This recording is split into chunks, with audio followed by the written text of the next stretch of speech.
Hi,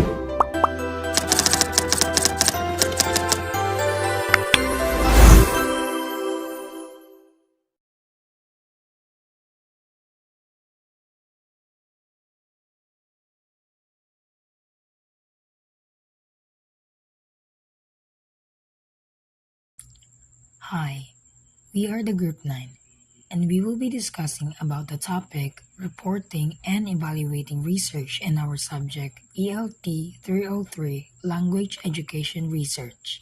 Allow me to begin. Research culminates in a report in different forms. This chapter addresses how to write and compose a research report and how to evaluate the quality of the report. By the end of this chapter, you should be able to first define the purpose of a research report and identify the types.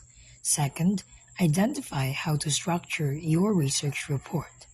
Third, identify good, sensitive, ethical, and scholarly writing practices. Lastly, list criteria for evaluating a research report.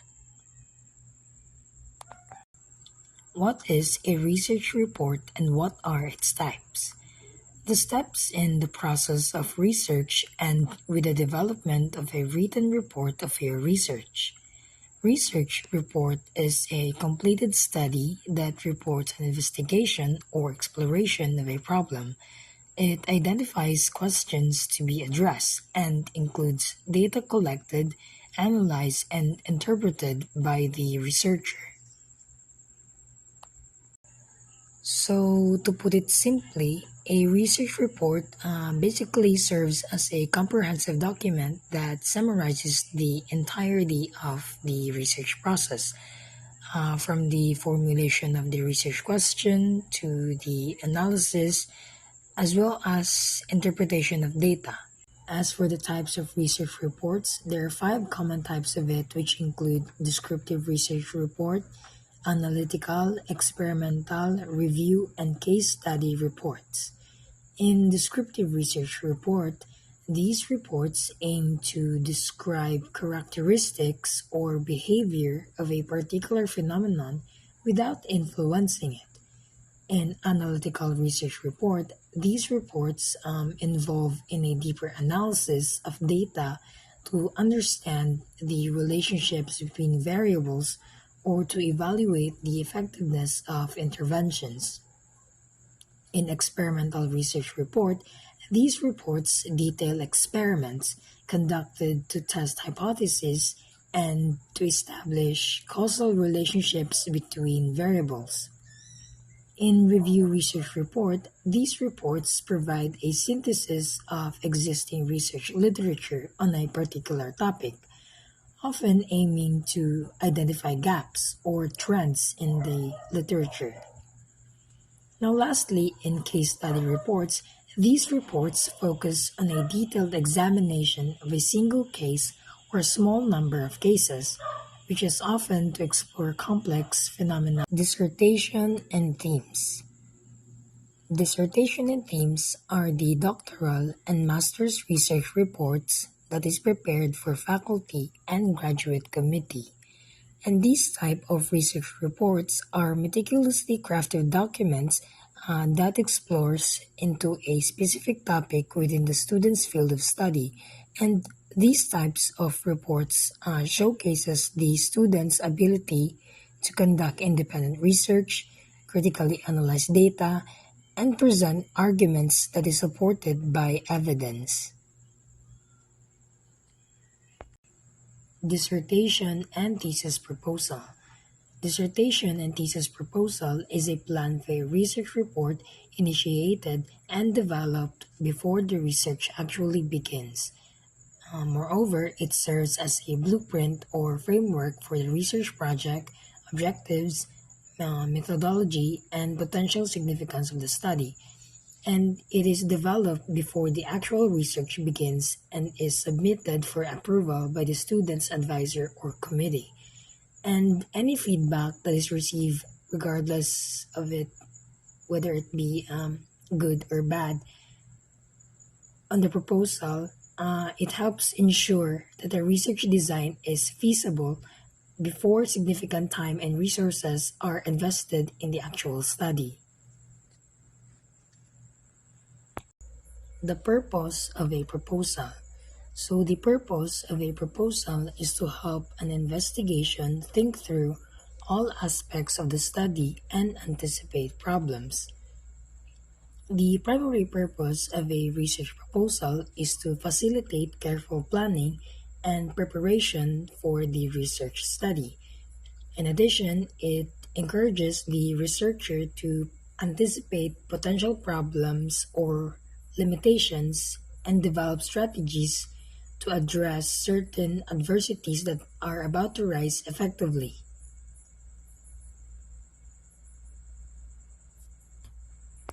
Quantitative and qualitative dissertation and thesis proposal.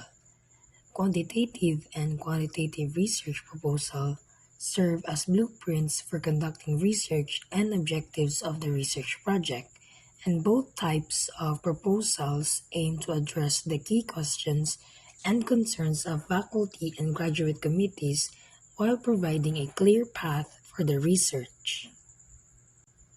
Figure 9.2 illustrates typical quantitative and qualitative proposal formats for both dissertation and thesis reports.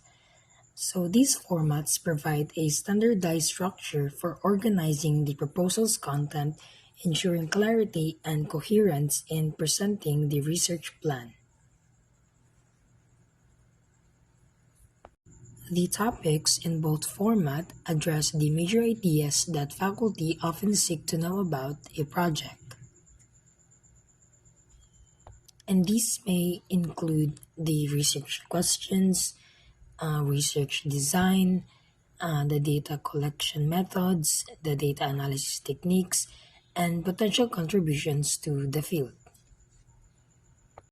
Recognizing the need for flexibility, recent authors have advanced several formats for a qualitative proposal, and these formats may allow for more adaptability in addressing the unique characteristics and requirements of qualitative research studies. As seen in Figure 9.2, the overall format for a qualitative proposal contains only two major sections, and this structure reflects the emphasis on capturing the essence of the research project while providing sufficient detail to address key components such as the research questions, methodology, and potential implications of the study. Journal article. You prepared a journal article for readers of scholarly publication as well as for the editor and individuals who review the study. So, a journal article is a formal written piece that is intended for publication in scholarly journals, and it represents the culmination of research efforts and aims to contribute new knowledge or insights to a particular field or discipline, and mostly they typically undergo a rigorous peer review process to ensure accuracy, validity, and relevance before publication. Conference paper and proposal. A norm of research is that individuals publicly share their research reports so that information is accessible to the general education community. So, conference papers and proposals are crucial for researchers to disseminate their findings and engage with the academic community. Conference paper. Conference paper is a research report presented to an audience at a state, regional, national, and international conference typically sponsored by the professional association. So these papers provide researchers with an opportunity to showcase their work, receive feedback from peers, and contribute to scholarly discourse within their field. And in addition, it may later be expanded into journal articles or other forms of publication.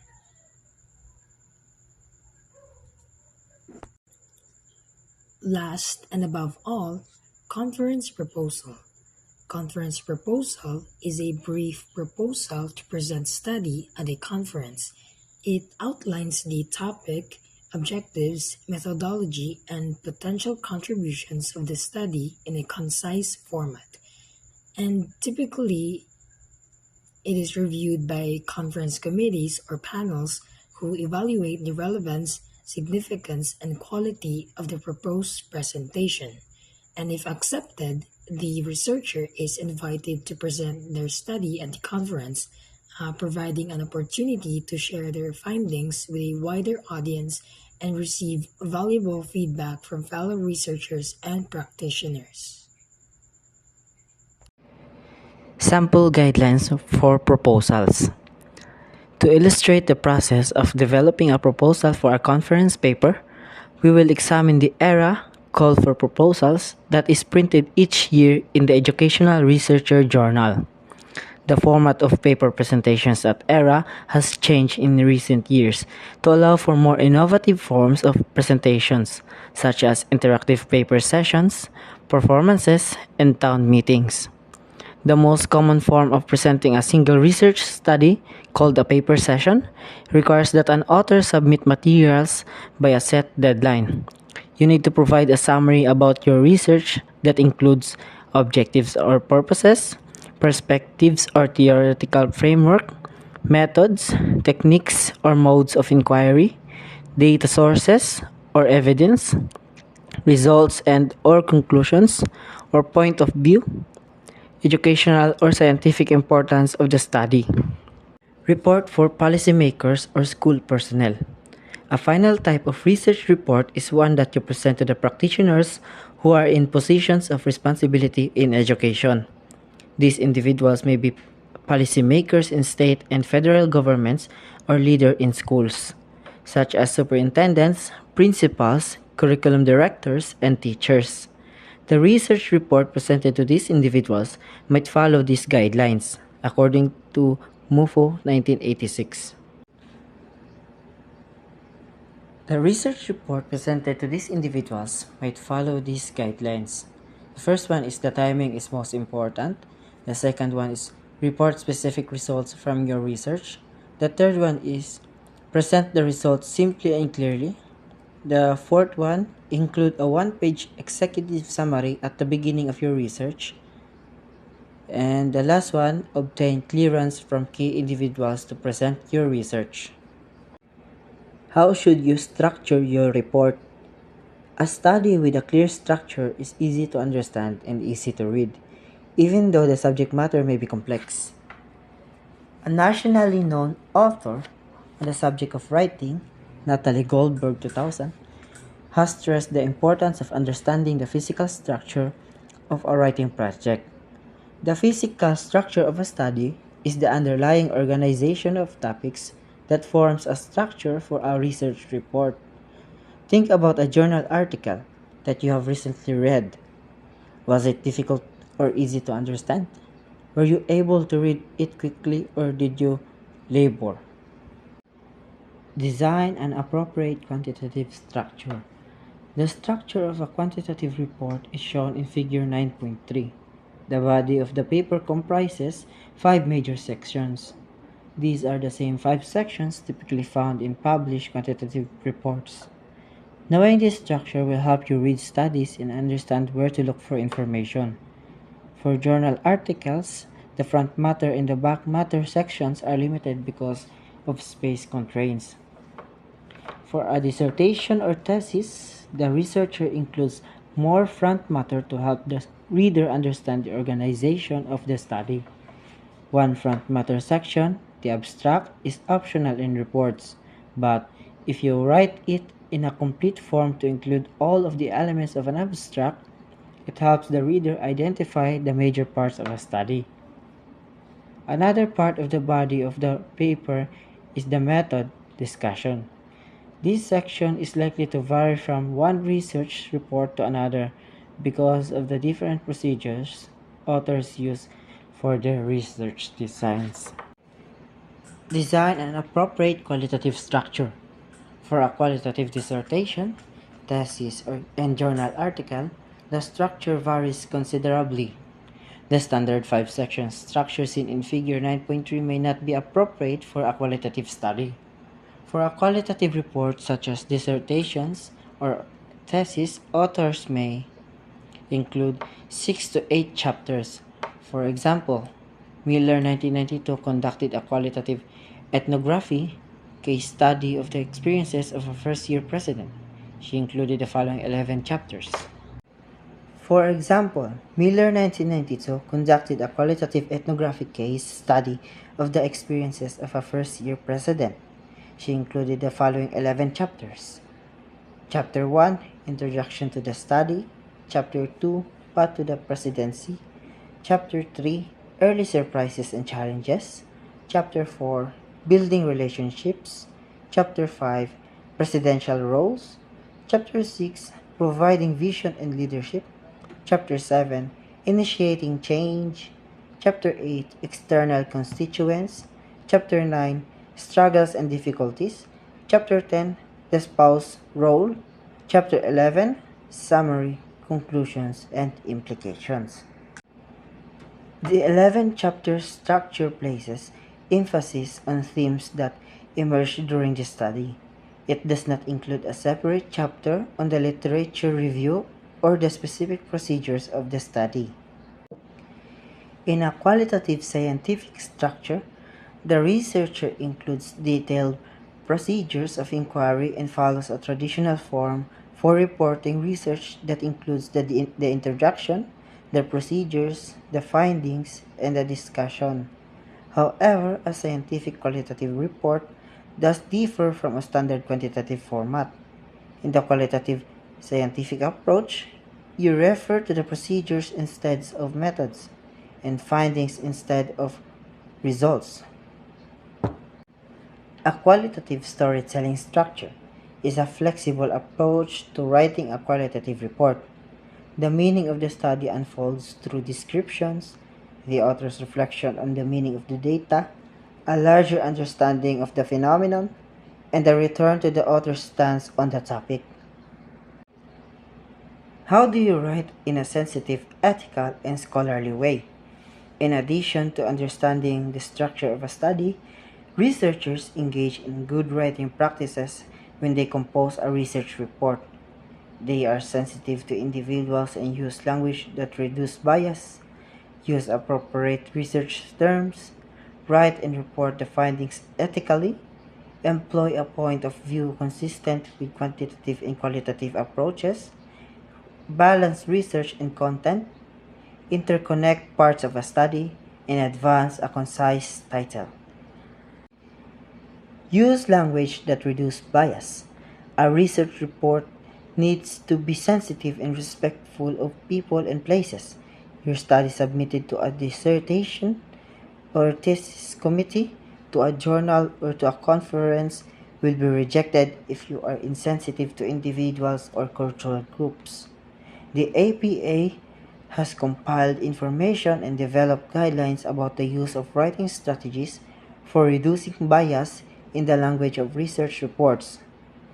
These guidelines state using language that avoids demanding attitudes, including bias assumptions and awkward constructions that suggest bias because of gender, sexual orientation, racial or ethnic group, disability, or age. One helpful suggestion developed by Maggio 1991 is to test your written research report for discriminatory language by substituting your own group for groups being discussed, imagining that you are a member of the group, revising your material if you feel excluded or offended. Include scholarly terms into your research. As guidelines for reducing bias suggests certain terms are preferred over others for referring to participants in a study. In academic writing, it is essential to define and explain specialized terms or concepts that are specific to a particular field of study. This practice, known as scholarly term explanation, helps ensure that readers with varying levels of expertise can understand the content and follow the author's arguments. This guide will discuss the importance of scholarly terms, explanation, and provide strategies for effective incorporating definition into research papers. This importance of scholarly terms explanation. First is accessibility. By explaining scholarly terms, authors make their work more accessible to a broader audience, including those who may not be familiar with the specific jargons of the field. This practice promotes knowledge disseminations and encourages interdisciplinary collaboration. The second one is the clarity. So, defining terms helps to eliminate ambiguity and ensures that readers interpret the text as the authors intended. It also prevents misunderstandings that may arise from using terms in different ways across disciplines. The third one is credibility. Including definition demonstrates the author's expertise and familiarity with the subject matter. It also shows that the author has considered the reader's perspectives and is committed to clear communications. These four scholarly term explanation, so as I said a while ago, define terms at first mention. So introduce specialized terms when they first appear in the text and provide a concise definition. So this approach establishes a solid foundation for understanding and allows readers to follow the discussion without interrupting through this including in our research papers. So for example, in this paper, we use the term machine learning to refer to the application of artificial intelligence or AI algorithms that enable computer systems to learn and improve from experience without explicit programming. Use plain language whenever possible, avoid overly complex definitions, and opt for simpler, more accessible language. Um, this approach helps to engage readers and encourages them to continue reading. So, for example, instead, the hermeneutic circle is a methodological spiral that involves the interpretation of a text through the ongoing interaction between the parts and the whole considered. So, the hermeneutic circle is a way of interpreting a text by constantly moving back and forth between a misunderstanding individual parts and the overall meaning. So, next is provide context. So, when defining terms, consider the reader's background knowledge and provide context to help them understand the concept. So, these practice can include relating the term to familiar ideas or examples. So, for example, in the context of psychology, cognitive dissonance refers to the mental discomfort experienced when holding to contradictory beliefs or when performing an action that is inconsistent with one's belief. So the next is avoid excessive definitions. So while it is essential to define terms, avoid interrupting the flow of the text with too many definitions. Instead, group related terms together and introduce them at appropriate points in the discussion. So, for example, this paper employs several key concepts from the social linguistics, including code switching, the practice of alternating between two or more languages or dialects in the single conversation, and linguistic capital, or the social value attribute to language proficiency and usage. The last but not the least is create glossary. So for longer works or those with numerous specialized terms, including considering the glossary at the end of the paper. This resource provides a quick reference for readers and allows them to review definition as needed. So, by following these strategies, also authors can effectively incorporate scholarly term explanation into their research papers. So, enhancing accessibility, clarity, and credibility. Ultimate, this practice contributes to a more engaging and informative reading and experiencing for all audiences. Importance of scholarly term explanation. So first one is avoiding misinterpretation. So aside from the advantage of this scholarly term, so there must be a disadvantage also. So the first one is avoiding misinterpretation. So without proper definition, readers may misinterpret specialized terms or apply their own meanings, leading to misunderstandings or misconception. So, providing clear explanations help to ensure that the intended meaning is conveyed accurately. So, the second one is demonstrating expertise. By this, including definitions showcases the author's knowledge of the subject matter and their abilities to communicate. So, it could be had a complex ideas effectively. This expertise builds trust with the reader and enhances the overall credibility of the work. So the next is fostering critical thinking. So by this, it could be defining terms authors encourage readers to think critically about the concepts being presented. This practice promotes deeper understanding and engagement with the material. So it could be ultimately leading to a more information discussions and potential advancements in the field. So encoding encoding is an intentional use by an author of specific terms to convey ideas. In research, encoding is the process of converting stimuli or information into a form that can be stored and retrieved from memory.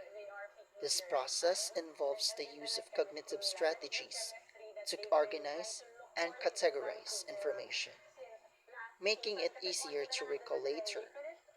Effective encoding is critical for successful learning and memory retention. When you are going to uh, get and use your um, to create your research, this can be helpful for you because it could be have an effectively and then it's more likely to be stored a long-term memory and retrieved accurately when you are going to create your own research. Conversely, when information is not encoded properly, so it might be forgotten or recalled inaccurately. So there are several different strategies that researchers have identified as being effective for encoding information. So this include elaborative encoding. So this involves connecting new information to existing knowledge or experiences by relating new information to something that is already familiar. It is easier to remember and recall it later. So the second one is visual encoding. So this involves creating mental images of the information being encoded. So it is important to create your to use this in your research paper. So visual encoding can be particularly effective for complex or abstract concepts that are difficult to represent verbally. So the third one is acoustic encoding. This involves encoding information based on its sound or rhythm. So acoustic encoding can be useful for remembering names, phone numbers, or other information that has distinct sound. Self-referential encoding. So this involves relating new information to oneself or one's own experiences. So self-referential encoding can be particularly effective for remembering personal information or experiences. So next is organizational encoding. So this involves organizing information into categories or hierarchies. So organizational encoding can be useful for remembering large amounts of information, such as list of concepts.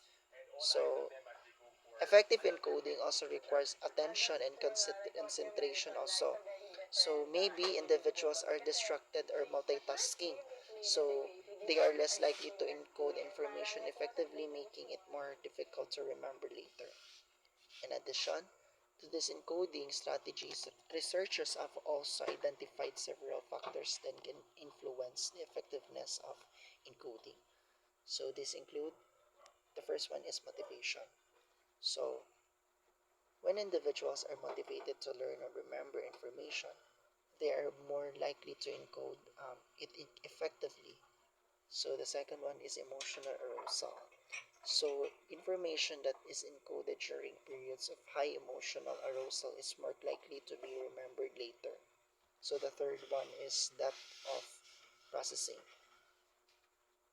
Information that is processed more deeply, such as by analyzing its meaning or relationships to other concepts, is more likely to be remembered later. So the fifth one is the context.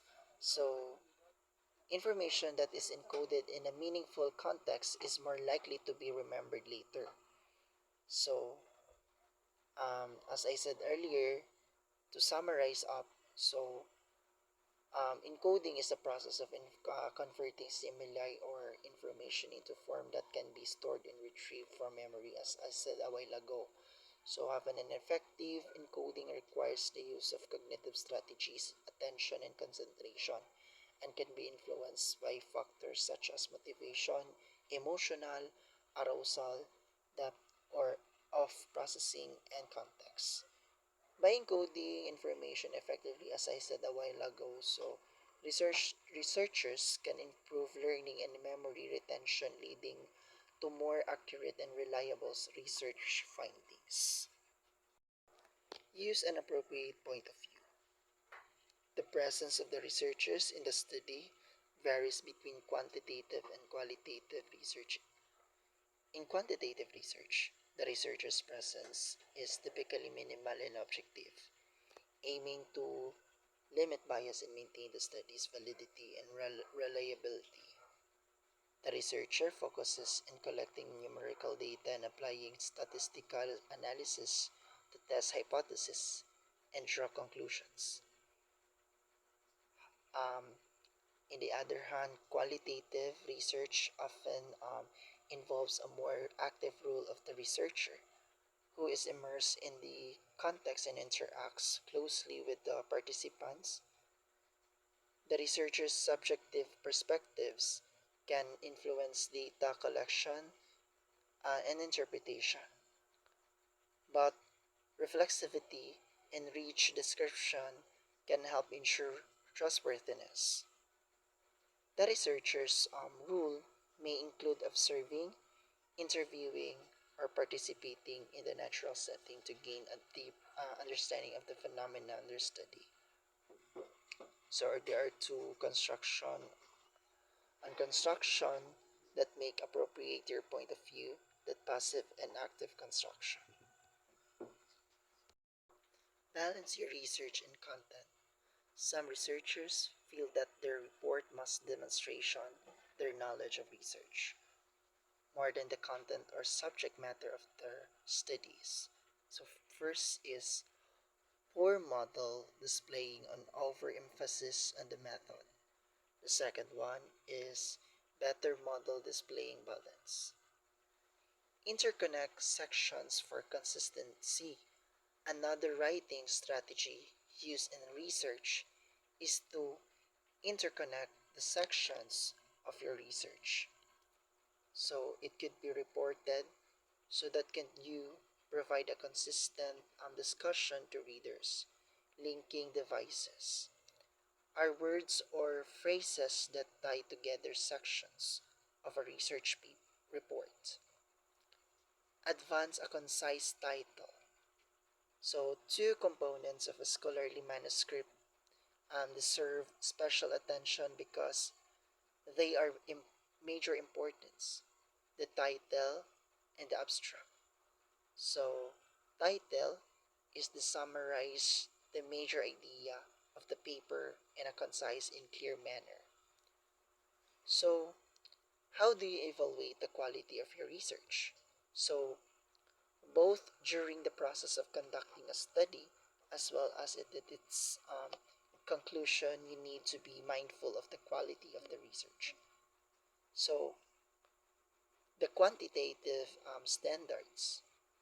In a study by Hallward and Corner 1988, the authors had a panel of judges rate 128 educated. Quantitative articles um, evaluate with the process approach. Our discussion of evaluation would not be complete without relating evaluation to the steps of the process of research addressed in this book.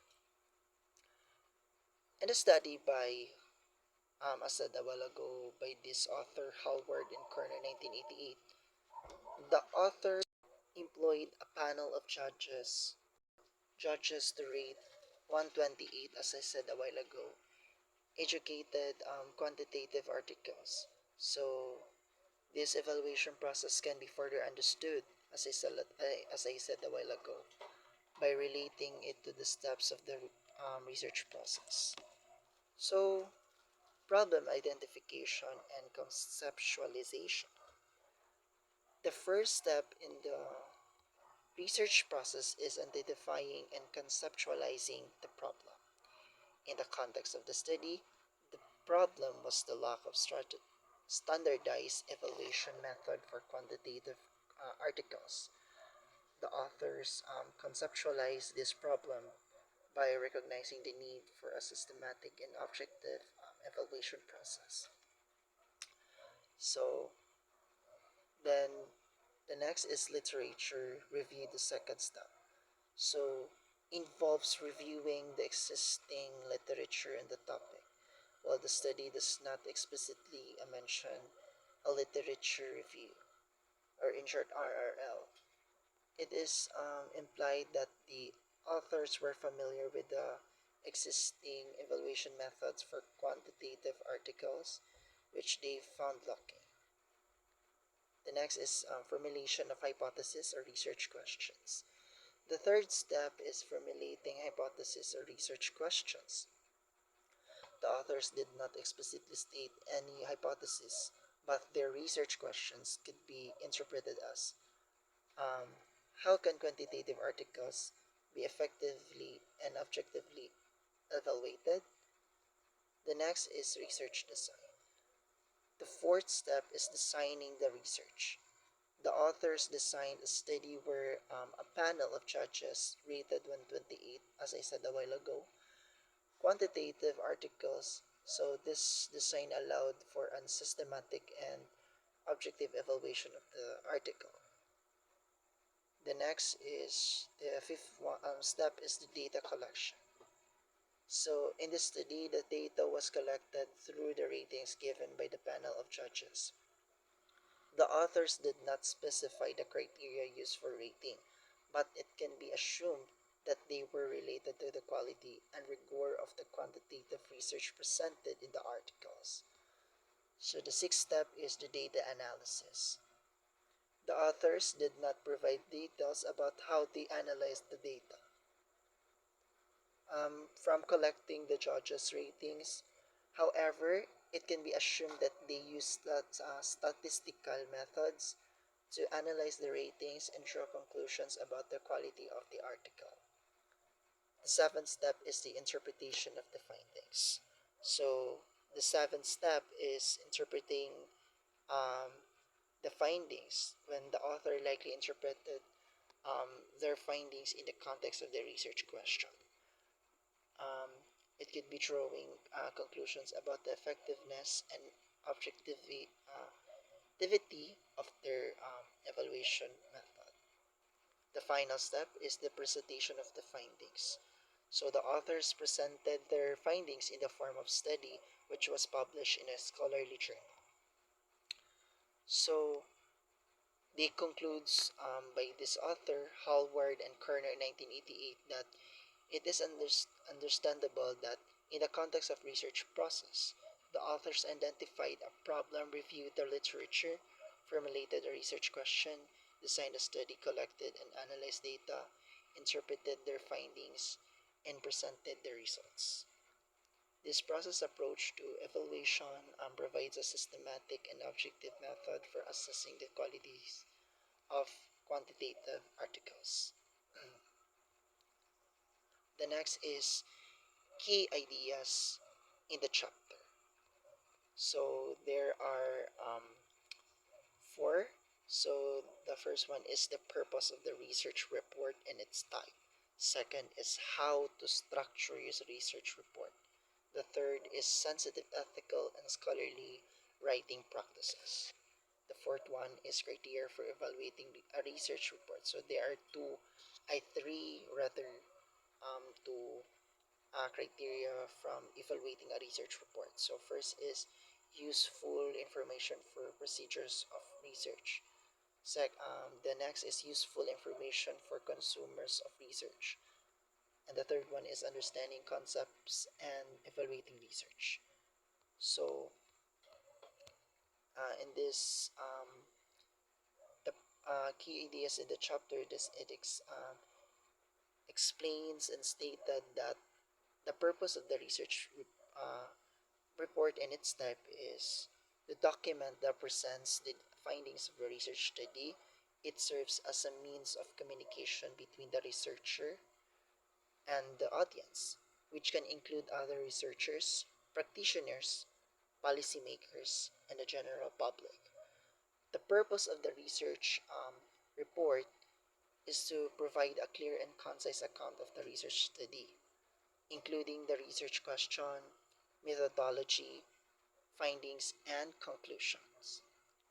So there are several types of research reports, including journal articles that these are published in academic journals, peer reviewed, they are typically more formal and follow a specific format.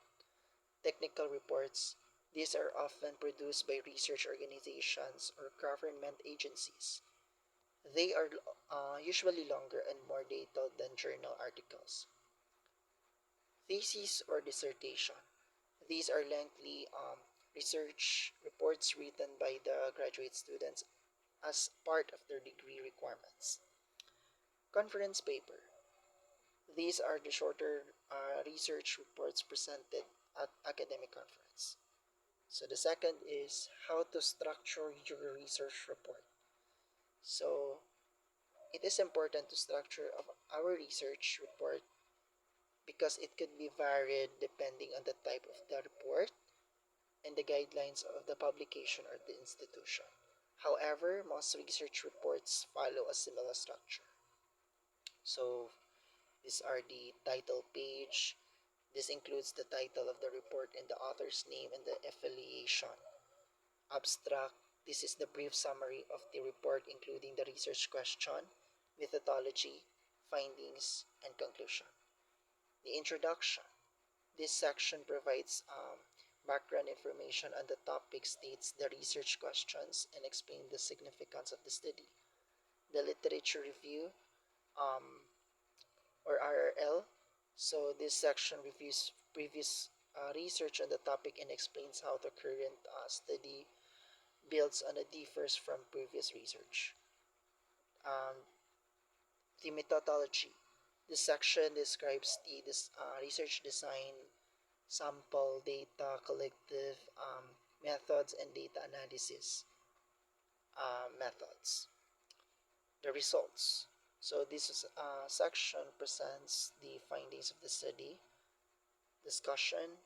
This section interprets the findings and discusses their implications.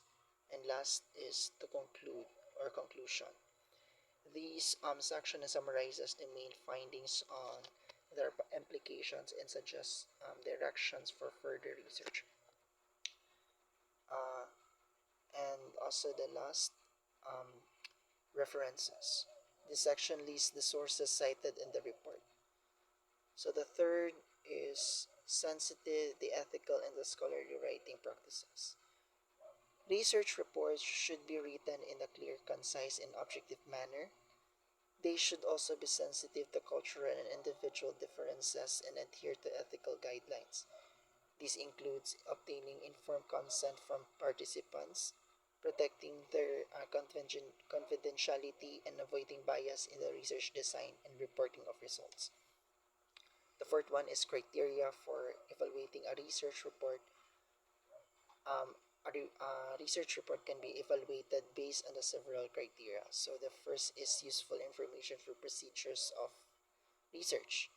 This includes the clarity of the research question, the appropriateness of the research design, and the methodology, the adequacy of the sample, and the validity and the reliability of the data collection and the analysis methods. The second one is useful information for consumers of research. This includes the relevance of the research question to the field, the clarity and coherence of the report, the usefulness of the findings for practice or policy, and implication of the findings for future research or future researchers. The last but not the least, the understanding concepts and evaluating research studies. So this includes the depth of understanding of the concepts and theories related to the research questions, and critically evaluation of the previous research, and the ability to interpret and discuss the findings in the context of the literature. Each of these criteria, as I mentioned earlier, is important for ensuring that the research report is an invaluable contribution to the field, and it can be used in informed practice, policy, and future researchers.